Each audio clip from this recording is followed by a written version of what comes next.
और इधर मध्य प्रदेश का ग्वालियर चंबल संभाग बीते 3 सालों से बाढ़ की चपेट में है, लेकिन गांवों को बाढ़ की चपेट में आने से कैसे बचाया जा सके, उसके लिए जो प्लान बनाए गए वो कागजी साबित हुए हैं।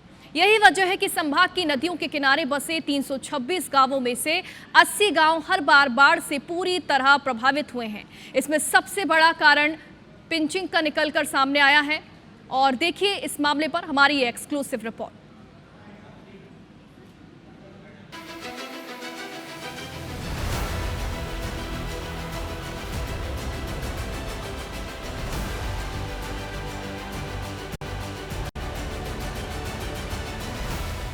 ग्वालियर चंबल की ये वो नदियां हैं जो 3 साल से सबसे ज्यादा बाढ़ से प्रभावित हैं।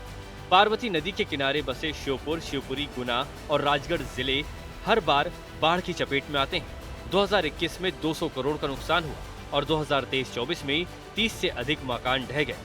चंबल नदी के आसपास मुरैना, भिंड, श्योपुर में हर साल जनहानि होती है। हाल ही में श्योपुर के खतौली गाँव में एक ताऊ भतीजे की मौत हो गई। सिंध नदी से दतिया और ग्वालियर के 45 गांवों में खतरा बना रहता है।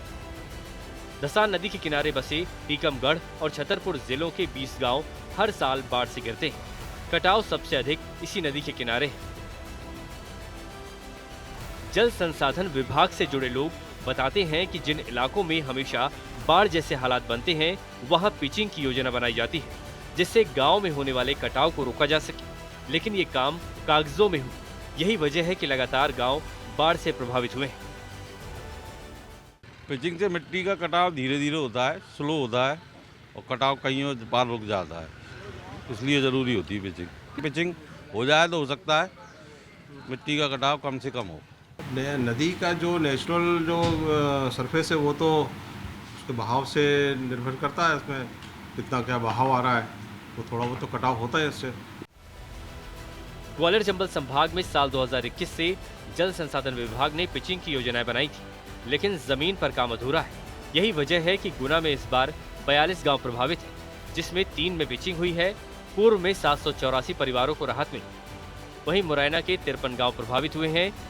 पिचिंग के 12 प्रस्ताव अधूरे हैं। भिंड के 46 गांव प्रभावित हुए हैं, जहां 4 में पिचिंग हुई। श्योपुर के प्रभावित 31 गाँव में सिर्फ 1 में पिचिंग हुई है। पिचिंग के प्रस्ताव वन क्षेत्र की आपत्तियों में अटके हैं। दतिया के 29 गांव प्रभावित हैं। ग्वालियर के 17 गांव प्रभावित हैं। यहां पिचिंग कार्य शुरू तो हुए, लेकिन अधूरे। कुछ पॉइंट ऐसे रहते हैं जहां पिचिंग होना भी जरूरी रहती है और सरकार की तरफ से ऐसा प्रावधान भी रहता है कि वहां पिचिंग करें तो कटाव कम होगा और गाँव की क्षति कम से कम होगी। पूरी जमीन जा रही है चंबल में और रहने के लिए व्यवस्था नहीं है। कहीं भी जैसे पानी भर जाता है, चंबल आती है तो चढ़ जाती है, पानी गांव में आ जाता है। पिचिंग क्या है और क्यों जरूरी है, ये भी समझ लीजिए। नदियों में पिचिंग का मतलब है नदी के किनारों या ढलानों को कटाव से बचाने के लिए पत्थरों या कंक्रीट के ब्लॉकों से ढकना। इंजीनियरिंग तकनीक के जरिए गैबियन व ग्रेविटी दीवारों के साथ कैंटिलीवर निर्माण और इंटरलॉकिंग ब्लॉक से पिचिंग की जाती है। ये कटाव रोकती है, मिट्टी का क्षरण कम करती है, जल प्रवाह नियंत्रित करती है और भूमि की रक्षा करती है। बहरहाल जल संसाधन विभाग का दावा है कि सभी बांधों और जलाशयों की निगरानी हो रही है। पानी छोड़ने से पहले मुनादी कराई जा रही है, जबकि जमीनी हालात ये बता रहे हैं कि जब तक पिचिंग और तटबंध निर्माण का काम पूरा नहीं होता, तब तक हर साल ग्रामीणों के लिए मानसून खतरे का मौसम ही रहेगा। नासिर गौरी, IBC 24, ग्वालियर।